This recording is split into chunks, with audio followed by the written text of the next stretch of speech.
Lendas da Ciência. Abrir.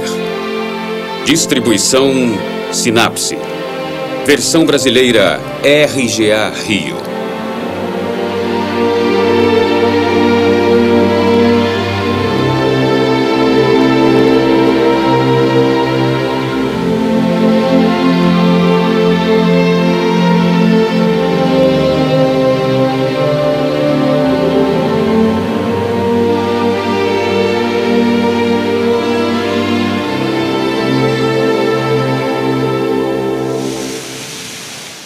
Mas, senhor, a ciência é capaz de fazer brotar uma espiga de grãos? Como saber?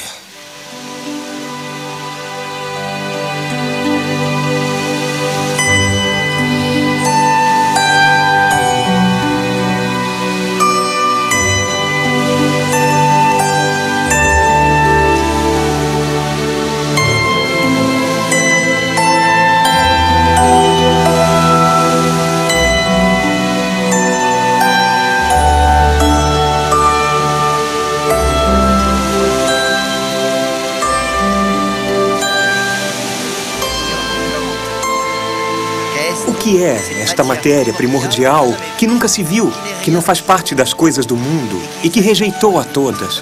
Elas podem perfeitamente, ao se decompor, formar cavidades vulcânicas. Aliás, os vulcões sempre estouram perto do mar.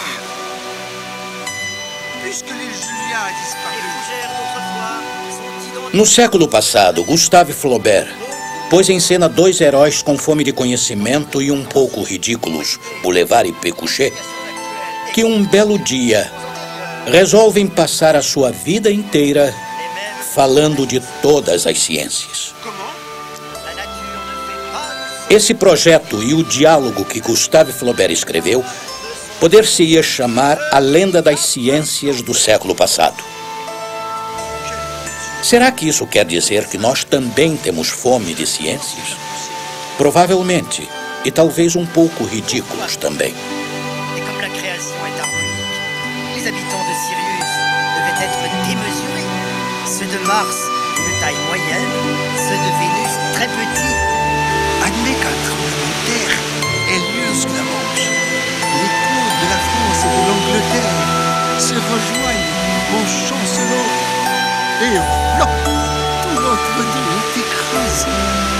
Rendez-vous compte, Pécuchet, que notre individu contenait du phosphore comme les allumettes, de l'albumine comme les blancs d'œufs. Conversando sobre todas as ciências, eles conhecem a astronomia e falam do céu.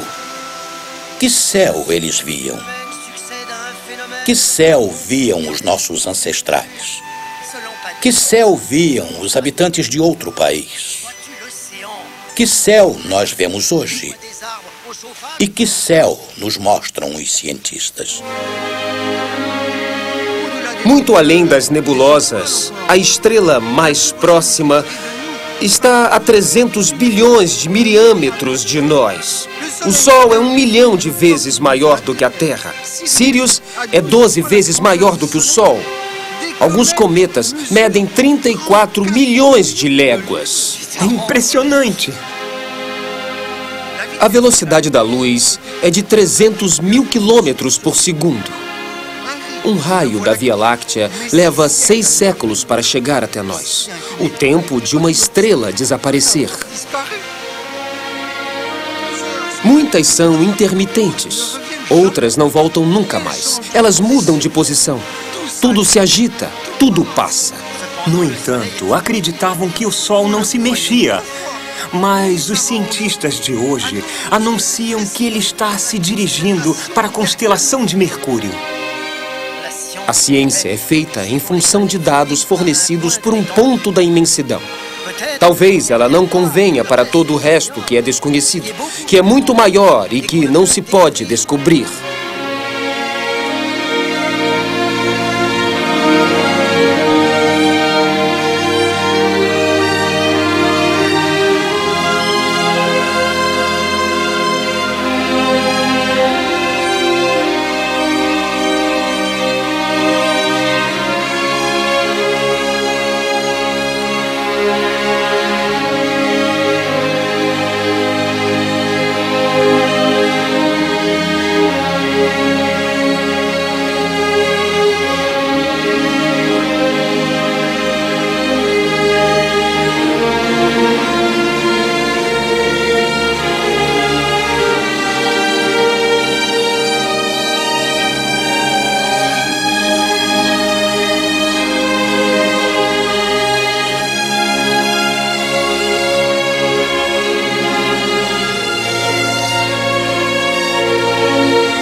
A história da astronomia pode ser lida em 3 estados do céu ou em 3 visões do universo.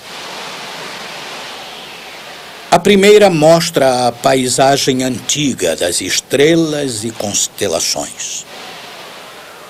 E estas constelações e estrelas têm nomes que relatam as façanhas de heróis. Esse mundo projeta a paisagem da Terra e as histórias da Terra em direção ao céu. O primeiro universo é o humano. Ele projeta a história dos homens para o céu. O segundo estado, muito mais científico, é abstrato. É o das equações, da geometria, da mecânica e da dinâmica clássica e moderna. O terceiro estado, totalmente contemporâneo, é uma espécie de volta ao paisagismo de uma multiplicidade de objetos. O terceiro estado parece mais concreto, humano, abstrato, concreto. São as 3 visões do universo. Consideremos o esplendor do céu.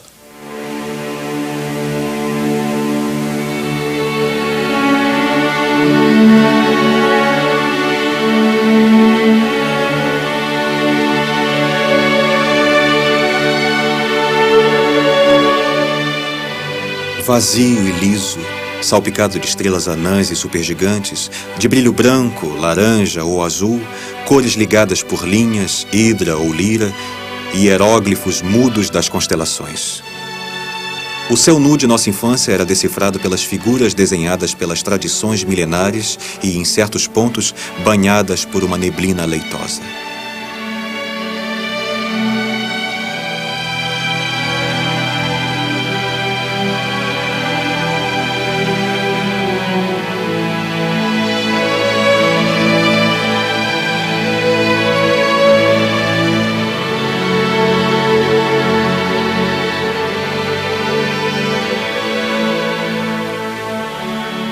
Se olhar para uma planície no topo de uma colina ou de uma montanha, irá admirar a irregularidade do desenho dos campos. Aqui, um quadrado de vinhedos, um pouco à frente um retângulo de trigo, um losango com outras plantações. Portanto, há uma espécie de malha, de divisão, que os antigos chamavam de pagos, de onde veio as palavras paisagem, pagão e página também. Quando pronunciamos a palavra constelação, estamos também falando da repartição das estrelas. Ou seja, fazemos um desenho onde iremos representar o cinturão de Órion, o W de Cassiopeia. Mas se formos à China ou ao Peru com os índios da América do Sul, eles repartem as estrelas de um modo completamente diferente do nosso. Bachelard chamava isso de teste de Rorschach. Nós vemos determinadas formas e outras pessoas veem outras formas. Quando olha para o céu e vê as constelações, tende a recortá-las em diferentes campos, em retângulos, losangos ou em formas mais complicadas, exatamente como são desenhados os campos da terra cultivada, como os quadrados dos vinhedos, os losangos dos campos de alfafa, e, de certa forma, estas repartições se correspondem entre o céu e a terra.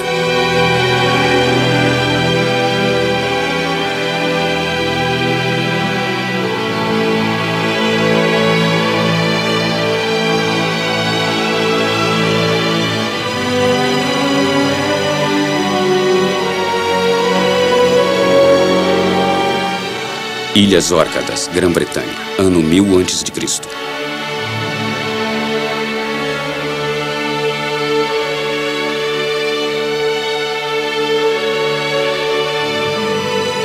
Quem encantará as metamorfoses místicas dos mortos transformados em astros e constelações, para que a história passada contemple os atos frágeis dos vivos através da paisagem na terra como no céu?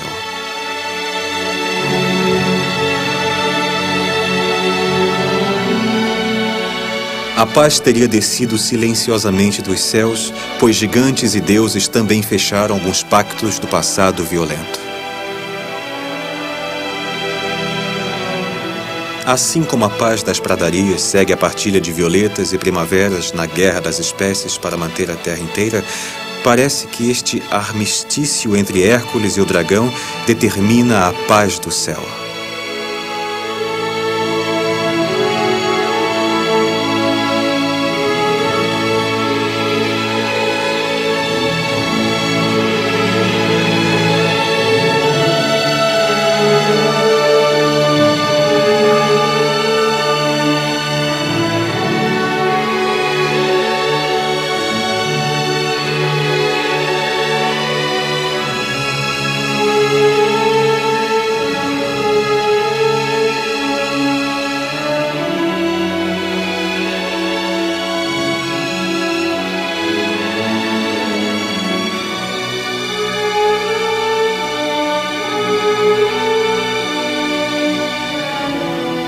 As práticas marítimas completadas no hemisfério sul não modificaram esta visão do mundo e a sua clareza límpida, que nós contemplamos encantados dos cumes alpinos, andinos ou himalaienses. Para uma maior translucidez, deitados nas áridas dunas do deserto do Saara, de onde se tem a impressão, antes do amanhecer, que se pode tocar as Três Marias. Como só se podia medir o sextante imediatamente após o pôr do sol, aproveitando um horizonte visível, era possível reconhecer pela aparência, cor, por sua posição em determinada latitude ou estação, a primeira estrela a brilhar. Sírius, a maior de todas, mais branca e nobre. Antares, cabeça de medusa com variações de vermelhos e verdes. Arcturus, quase amarela na ponta da ursa. Vega, vertical e azul. Fomalhaut, o Cruzeiro do Sul. Cada uma com sua originalidade grega, árabe ou latina. Singular entre as suas vizinhas e uma paisagem variável e familiar. Dominávamos o conhecimento por intermédio do céu, nosso maior habitat. Conhecê-lo nos permitia orientar-nos, sabermos onde estávamos quando errávamos o caminho de casa na terra.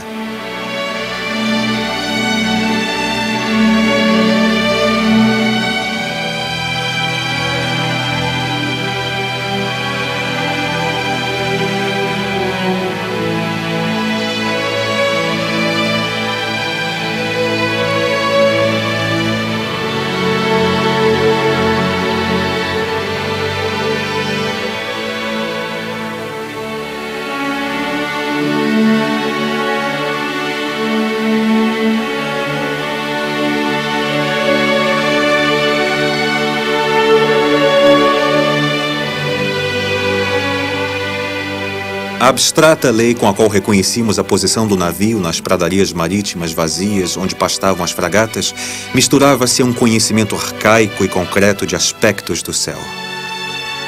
Na cabeça tínhamos duas visões: a geometria nascente para o cálculo náutico e a paisagem antiga das constelações para reconhecer as estrelas.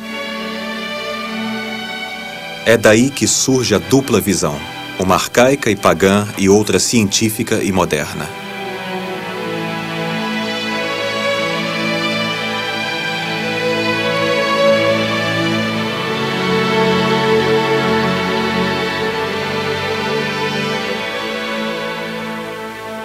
Antes, entrelaçada como uma tapeçaria, a paisagem celeste contava histórias de personagens.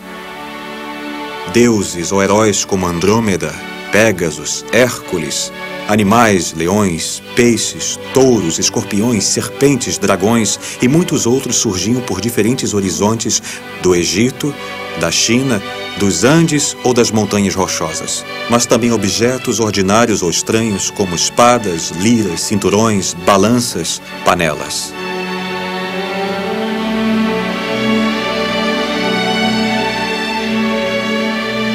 Saturado não de leis regulares, mas de circunstâncias e eventuais acontecimentos, o céu lembrava as narrativas e costumes da terra e dos homens.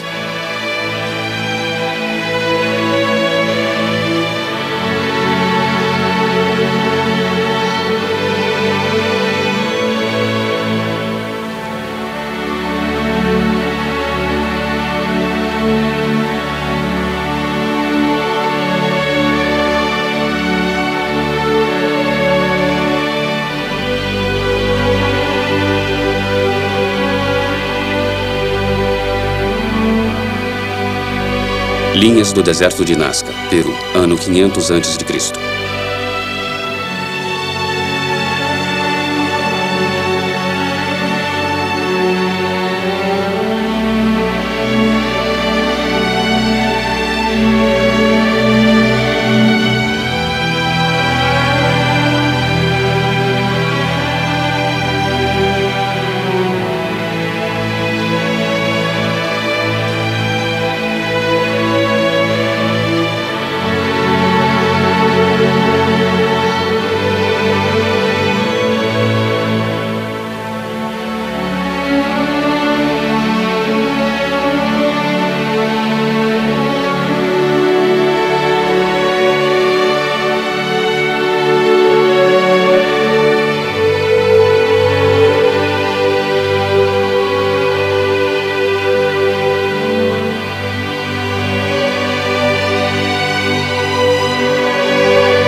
Mapa do céu dos índios Pônei, América do Norte, ano 1500 depois de Cristo.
Província de Xi'an, China, ano 200 depois de Cristo.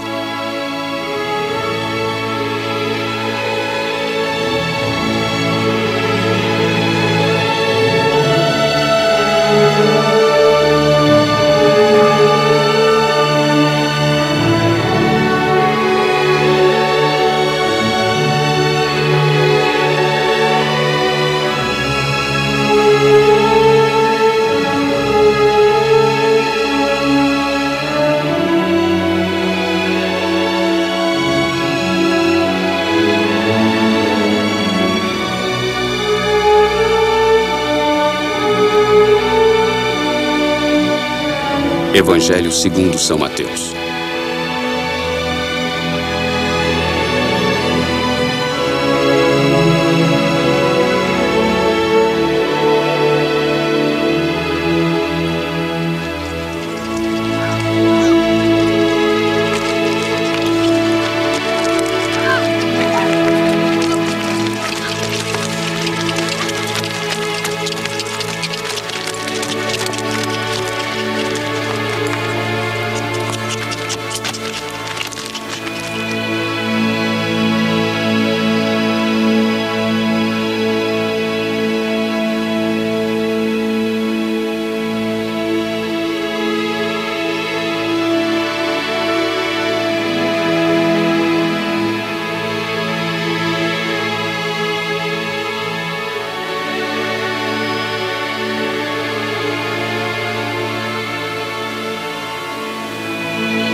Saturado de circunstâncias e eventuais acontecimentos, e não de leis regulares, o céu lembrava as narrativas e os costumes da terra.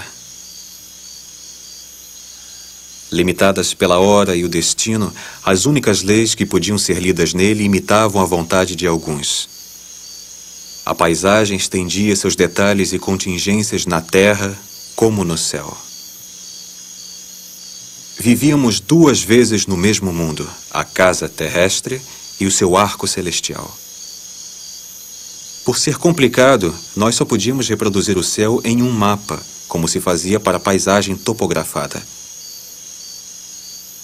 Quem de nós não se lembra de sua primeira viagem parada quando criança pela imensidão do mundo?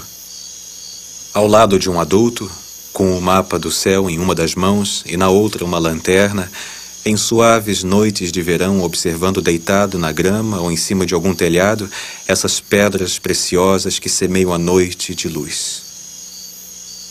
Esse caminho iniciatório é inesquecível. Se o Pai não nos conduz aos céus, então para que ele serve? No entanto, ele não ensina a astrofísica. Então o quê? O encanto é o essencial.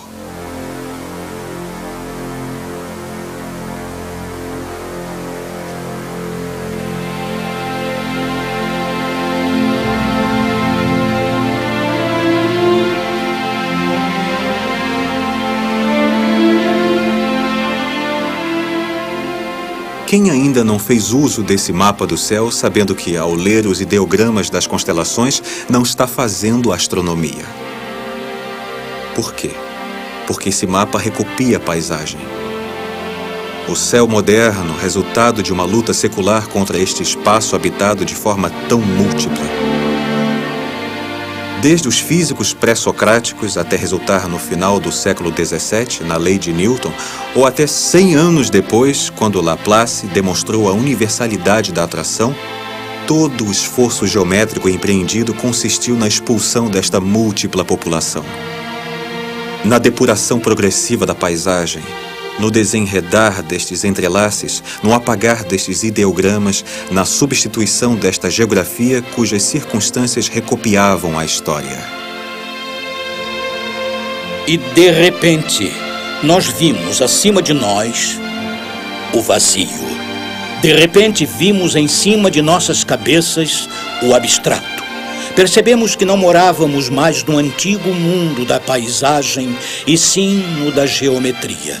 Um novo lar puramente glacial. Euclides, Galileu, Newton e Laplace varreram o céu. Nós mudamos tantas vezes de casa que seria pouco dizer que não morávamos mais no mesmo mundo.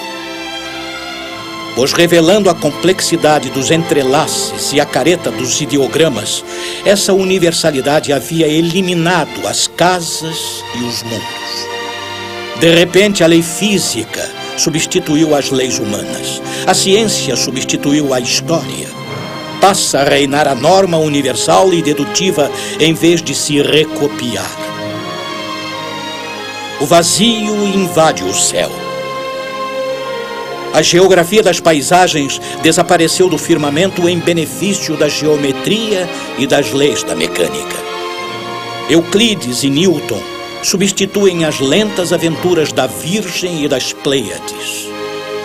A forma universal substituiu os conteúdos locais. E então, Kant viu no céu formas do conhecimento, da moral e da beleza.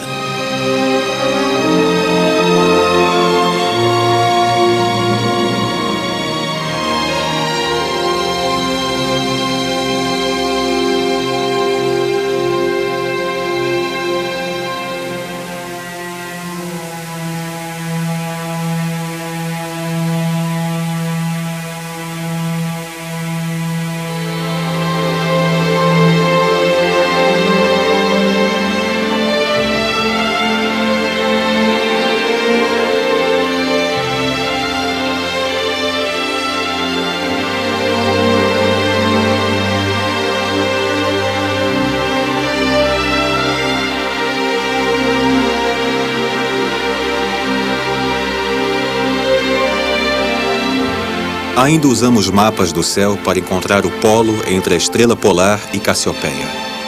Mas no que se refere ao sistema solar, o traçado de uma elipse pura e o trabalho de uma força, o Sol, Marte, Vênus, Saturno, Júpiter e a Terra, eram liberados de todos os atlas do céu. Para que cópias ou reproduções para os planetas? E quanto à circulação deles em volta do Sol? No entanto, os astros errantes são assim chamados por causa de suas órbitas erráticas. Mas Kepler e Newton puseram ordem nestas aberrações. Já que desde os seus cálculos qualquer trajetória ou posição foi deduzida através de uma lei, por que perder tempo reproduzindo ou desenhando em um mapa quando bastava raciocinar? Daí a dupla visão do mundo que associava uma paisagem imprevisível e maravilhosa com infinitos detalhes a um volume vazio e liso regido por uma lei.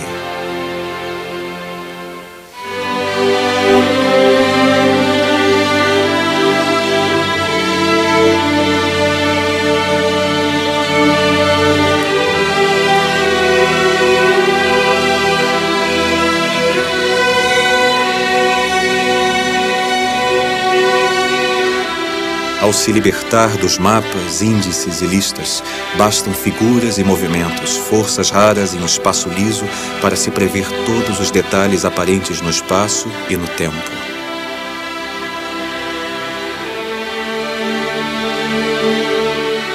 A existência dos mapas marca um déficit de simplicidade, rigor e ordem.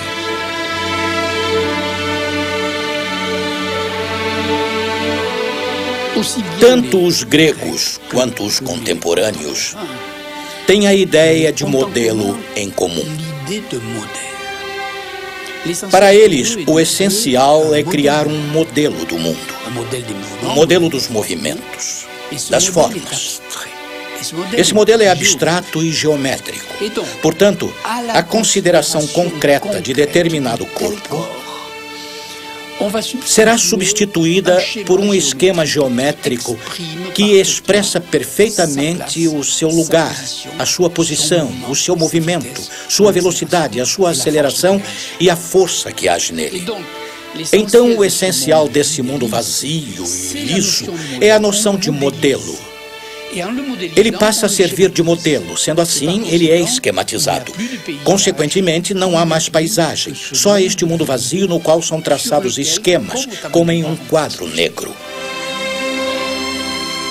Desde Anaximandro, um modelo do mundo foi desenhado onde a Terra reina no centro do universo. Mas este universo já estava vazio e liso, como previa a geometria. Já é um modelo geométrico. Depois, pessoas como Aristarco e Hiparco acrescentaram nesse modelo euclidiano algumas leis e particularidades. Ptolomeu descreveu um modelo completo dos movimentos do céu, onde a Terra é colocada no centro de tudo, e em volta dela giram os planetas, assim como o Sol. Durante este período, os astrônomos gregos tinham como lema manter as aparências. E diante desta visão dos movimentos do céu, como explicar esta aparência? O modelo geométrico e as primeiras descrições das órbitas dos planetas estão aí para responder a esta pergunta. Este modelo, que valeu durante toda a civilização grega, assim ficou na Idade Média.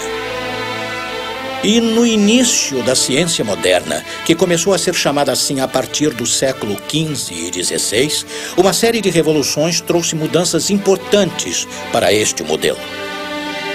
O primeiro veio da Polônia.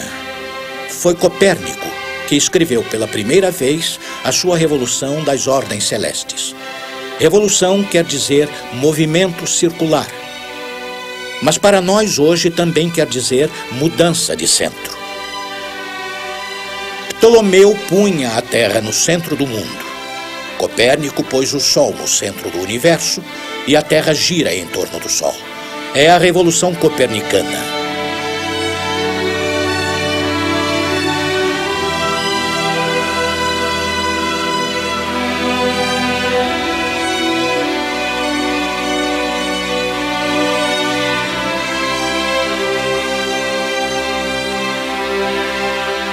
Depois de Copérnico, as discussões avançaram rapidamente e os filósofos ou cientistas estavam divididos entre o modelo ptolemaico, geocêntrico, com a Terra no centro, e o modelo copernicano, heliocêntrico, com o Sol no centro. Tycho Brahe, na ilha de Hven, preparava um modelo que misturava as vantagens, mas associava os inconvenientes dos modelos heliocêntrico e geocêntrico que Descartes, o grande Descartes, adotou.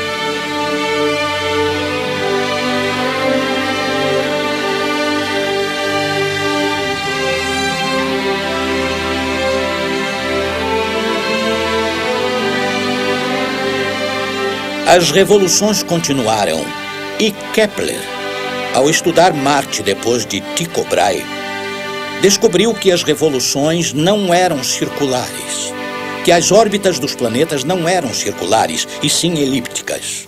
Os planetas descrevem órbitas ovais e não órbitas redondas.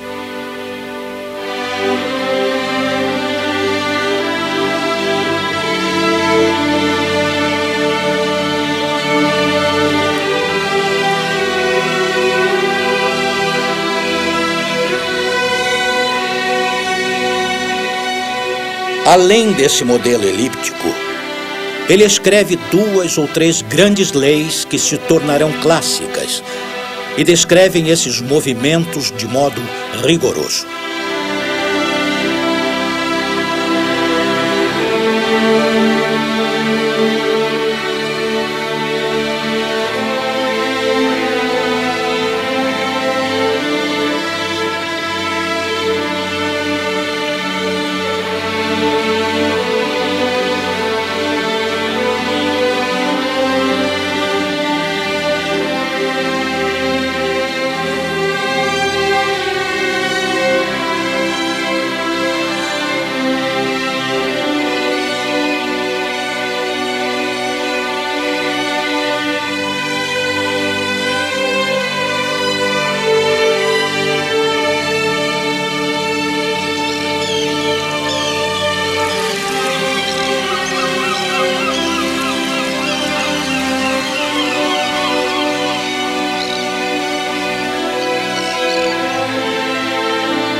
Veneza, 1610. Na Itália, Galileu descobriu a luneta astronômica, pois dizem que houve predecessores. Ele descobriu os satélites de Júpiter e descreveu a lei da queda dos corpos. Ele inclui a astronomia no que hoje chamamos de física matemática.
E, finalmente, o maior de todos traz uma resposta decisiva para a velha questão grega de manter as aparências.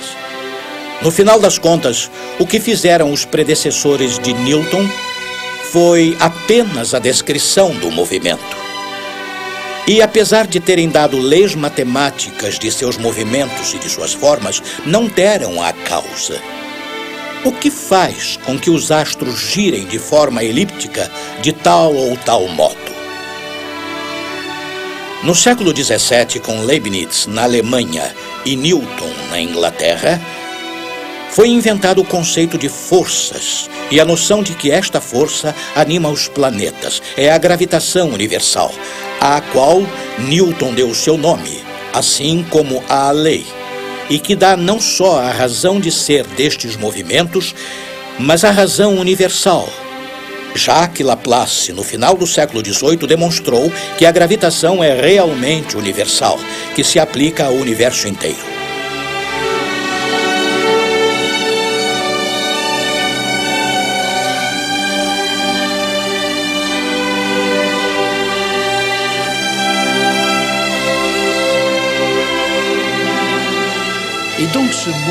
Esse modelo geométrico, mecânico e dinâmico, que começou por volta do século 6 ou 7 a.C. e que perdura, já que no século XX, grandes nomes como Poincaré na França e Einstein na Alemanha e nos Estados Unidos ainda são vinculados a estas grandes disciplinas que são a dinâmica clássica ou a teoria relativista. Foi uma grande revolução. Não se pode imaginar uma comparação entre o céu de Kepler, o céu de Newton, o de Poincaré, o de Einstein. No entanto, eu acho que, por mais consideráveis que sejam as coisas que os separam, ainda mais importante é a coisa que os reúne.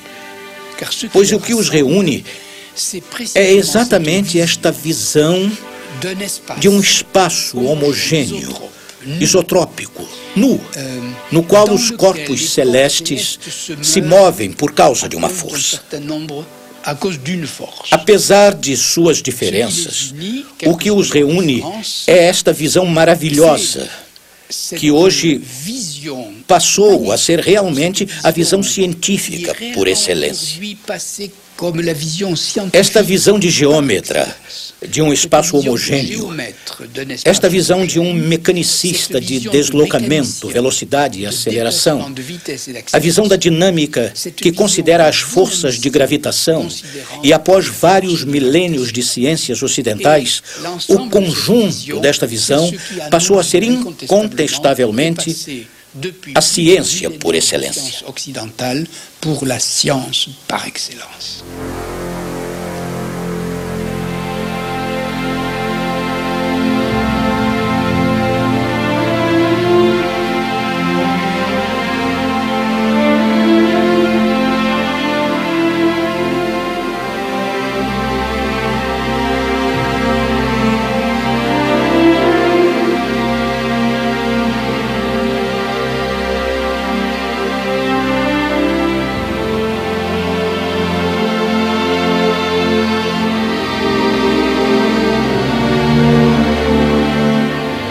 Mas hoje, ao contrário da imensa translucidez, temos diante de nós um universo ainda mais gigantesco, mas com múltiplos grânulos.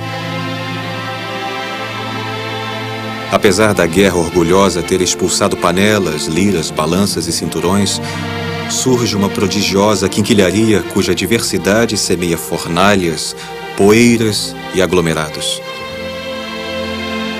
Grãos, grânulos e glóbulos, chifres, tubos e discos, jatos, ondas e ventos, cinturões, bulbos e envelopes, arcos, anéis e barras, auroras, coroas, calotas e cabeleiras, filamentos, lóbulos, crostas, manchas, forças de atração de todo tipo. Buracos, pássaros, áreas, regiões. Este catálogo é muito parecido com a antiga lista em que davam os nomes próprios das estrelas e as figuras das constelações. No céu, como na terra, As figuras e os movimentos reunidos em uma lei dão lugar a um caleidoscópio estranho, onde viagens e passeios nos mostram milhares de paisagens ardentes e mutantes. Cada objeto se torna uma singularidade próxima ou distante de milhares de outras, das quais descobrem-se a cada noite as originalidades irredutíveis.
Existem galáxias, umas em espiral e outras não.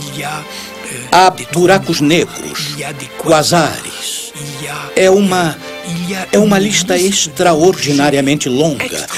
Creio que são 400 ou 500 objetos diferentes que povoam o céu, de tal maneira que, em vez de termos à nossa volta um universo, quer dizer único, e verso, qualquer que seja a direção para a qual eu me viro, é quase tudo igual, de certo modo. Estrelas, planetas e o vazio. Alguns mais quentes ou mais duros, mas é um universo. Mas agora, com essa pluralidade de objetos que povoam o antigo universo, essas bolas de futebol que chamam de fullerenes, a cada dia os astrônomos encontram objetos diferentes, aglomerados e aglomerados de aglomerados, buracos negros, grânulos, fáculas. Para onde quer que eu me vire nesse mundo, só encontro singularidade. Em suma, antigamente eu podia fazer um mapa do céu. E existiam muitos mapas do céu, pois quando navegávamos precisávamos deles para nos guiar e para saber qual era a primeira estrela a brilhar no firmamento e poder fazer o balanço ao pôr do sol. Mas agora deixou de ser um mapa para se tornar uma paisagem. Uma paisagem que pulula de singularidades. Aliás, existe uma teoria que prevê o tamanho destes diversos objetos que se chama a teoria da acreção, que calcula o tipo de forma, de peso e de objeto que vai andar aqui ou ali. Então, esse universo é diversificado. Hoje vemos o mundo de forma tripla, pois pode-se ver a olho nu a paisagem antiga das estrelas e constelações. Com a razão e as normas conhecidas, pode-se ver as leis do mundo da forma que Newton e Einstein demonstraram, e também pode-se ver através das ferramentas da astrofísica contemporânea a extraordinária paisagem concreta atual. Portanto, temos as três visões ao mesmo tempo, mas a terceira é extraordinariamente mais diversificada do que as outras duas. O que se deve pensar hoje é sobre a unidade desta diversificação, o universo da diversidade. Quando os astrofísicos buscam teorias globais, como a da criação e outras teorias relativas às forças nucleares, eles estão sempre buscando este universo, o da unidade desta diversidade. E esta é certamente a astronomia de hoje e provavelmente a de amanhã.